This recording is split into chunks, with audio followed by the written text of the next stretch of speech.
Belichick hosts his first college football game of his career on Monday when UNC opens against TCU. It'll also be the first time this century he will be on the sideline for a team other than the New England Patriots. The Tar Heels are hoping Belichick can bring some of that magic he had in the NFL with Tom Brady over to their program. Meanwhile, an upcoming book by Gary Myers titled Brady versus Belichick, The Dynasty Debate, explores the role that both Belichick and Brady played in the Patriots dynasty. Myers is giving Brady the lion's share of the credit, writing, "The great quarterback is always more important than the great coach. The Patriots were fortunate to have them both for 2 decades. Final score, Brady 63%, Belichick 37%. The dynasty debate is over." Stephen A., what would having a successful season at UNC do for Belichick's legacy? Nothing to me personally. But before I even say that, let me say this. Gary Myers has been covering the NFL for many, many years. Doggy knows him well. I'm sure he's interviewed him on several occasions. One of the outstanding reporters throughout the years. And obviously he's been writing a few books, and we're wishing him nothing but the best. So let's throw that out there first. His record in this industry speaks for itself. Having said that, here's the only reason I say nothing. Because I'm tired of us acting like we get to impugn the greatness of Bill Belichick. He is an 8-time champion. I'm going to say that again.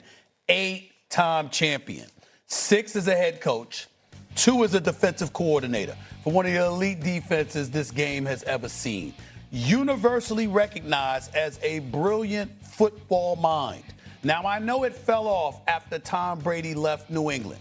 He got older. He was a bit too stubborn in terms of assisting and sort of pushing Tom Brady out the door. We get that part. And we understand that the game has evolved where the quarterback position has become even more important. But as important as the quarterback position has always been, Doggy, Lou, the reality is that in a sport like football, more so than most others, it takes so much more.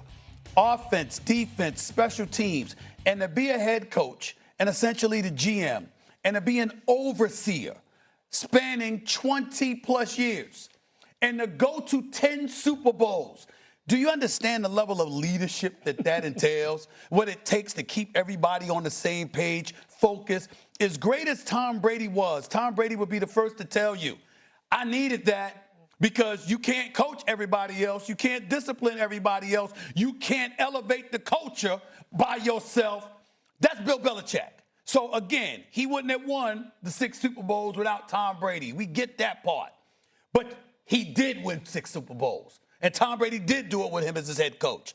And you can't take that away from him. So no matter what happens to him in North Carolina, we know he's qualified for that job. We know he should have had an NFL job based on his credentials. And we know that he's going to go down as arguably the greatest who has ever lived. Let's respect that man. Mad Dog, what would it do for his legacy, success there?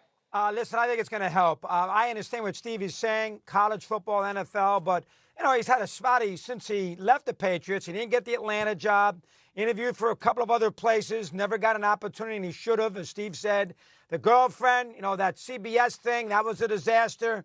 A lot of people have thought that maybe, he lost a little bit of his fastball. North Carolina, second thoughts. I think there is a little something for him to prove. I think he's going to do a great job. I think those kids are going to do well there. They sold out every game. I think it's an important year for Belichick. North Carolina does not have a big-time championship pedigree with college football. He has a chance to put him on that level. If SMU made the Final Four, so can he, or the final, whatever it was, the playoff system.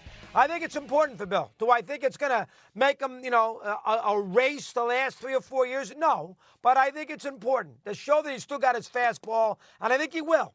And that Clemson game, maybe Lewis will do it. October 4th in North Carolina will be a fun game, and he's coaching against Dabo Swinney. But I think it's an important year for Belichick. So I will say important, and it will erase the lingering effects of the departure with the Patriots in the last couple of years. So I think it's a big year for him. It's a game I wouldn't mind going to. And by the way, I never root against Dabo. I never root against Dabo. That's my man. Yeah, I don't know if success in North Carolina would erase how things ended in New England, because this isn't an apples-to-apples comparison, the NFL and college football, despite the fact that a lot of it is starting to become blurred in terms of how they do business. Right. Look, Bill's legacy is cemented.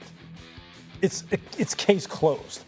How it ended, hey, look, a lot of times coaches don't go out the way they want to go out. Right. Players don't go out the way they want to go out. If you want to use the term, maybe he lost his fastball, maybe he did. Maybe he did towards the end. He couldn't find another Tom Brady. He couldn't find another guy that could elevate the guys on the field the way he elevated them in the classroom, on the practice field, in the weight room, in the training room. Because I can tell you this from firsthand, from having been coached by the guy when he was early on in his head coaching tenure, you could see then he was destined for greatness. But the fact of the matter was, because of the way Bill presents himself, sometimes people don't want to give him the benefit of the doubt. Sometimes people don't want to recognize the genius that he is. Or let's just say this, the football grandmaster that he is, because the presentation doesn't jive with how they want it to look. Or maybe he's not as friendly as they want him to be, as warm as they want him to be. Look, quite honestly, there were days in my 4 years in New England, I hated the man. I used to not sleep at night because I didn't want to face him the next day. You know why? Because the level of accountability that he held you to, the taskmaster that he was, the no excuses, no frills, no BS kind of guy that he was. But you know what? That's what led him to become that Super Bowl champion that Stephen A. is talking about. His legacy for me, look, it'd be nice to see him go down to North Carolina and really compete in the ACC and knock some people's heads around and say, hey, look, did y'all forget who I am? It'd be nice to see him do it. I'd like to see him do it. Sure. I don't care about the girlfriend stuff and all that. That's none of our business. But as far as him being an X and O grandmaster, he revamped scouting, he revamped player development. And remember this. I remember Jackie Sherrill said this one time, the ex-Pitt coach, the ex-Texas A&M coach. Coaches don't win football games. Players do. Tom Brady's legacy is also cemented. And people who played with Tom Brady will tell you, Tom was the juice up there in New England when he was at the height of his power. Bill drafted him. Bill developed him. Bill kept him on the roster when he had other quarterbacks. And kept him around. That's right. Went down. And you know what? And there were many people going, Bill should be fired for not putting Drew Bledsoe back in there. Really? Yep. You still feel that way now? His legacy cemented. Big point also that we have to make. We really, really, really have to engage in a level of fairness. When people are critical of Bill Belichick, they're not talking about football. Like Doggy said, they're bringing up the girlfriend, or they're bringing up that I understand in a roundabout way, and indirectly with him and Tom Brady, that's about football. But we're not talking about his football acumen, the coaching job. You trying to tell me that Bill Belichick didn't deserve a head coaching job when he departed from New England? They didn't want to hire him because you got some young bloods that want to put their own fingerprints on stuff. And how are you going to feel comfortable coming to work every day trying to tell this man what to do? You're in no position to tell him what to do about football. He's forgotten more football than most executives in the National Football League even know. Those are the reasons he didn't have an NFL job. That's the reason he ended up in North Carolina. But it's not because he doesn't know what he's doing. He's not sharp. He doesn't know what's going out on the field. He doesn't know how to coach and win football games. This is Bill freaking Belichick. Can you imagine? I mean, arguably the greatest to have ever done it. We don't even, once upon a time, we used to say Lombardi and stop. Then we got caught up in the Chuck Noll and the Bill Walshes of the world and stuff. And then Bill Belichick came along and eclipsed everybody. We got to stop this and show this man respect. To do otherwise is to disrespect not just him, but the game if we're judging him strictly on football. There is nothing to talk about against him as a football coach. Absolutely. Nothing.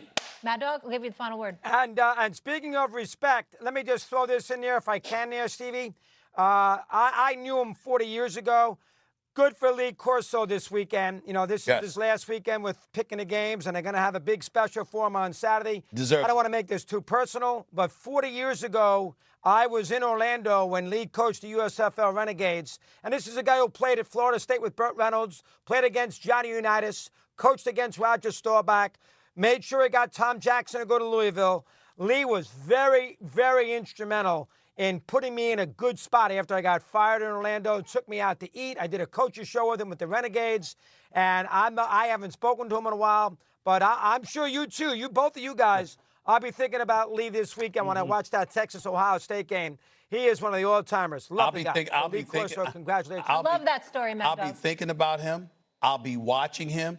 And what Doggy just articulated is the reminder of why history is important, because a lot of folks on the come up may not know that stuff about Lee Corso, but what they don't realize is that it's people like him that enabled people like me, you, Doggy, and everybody else to be in the position that we're in. That is why I will be glued to my television set this weekend, watching every moment of the tribute that they pay to him. Speaking of this weekend, Stephen A., we have quite the slate of college football coming up for you guys. We start on ESPN with number 25 Boise State and USF, followed by Nebraska to Cincinnati. Deion Sanders.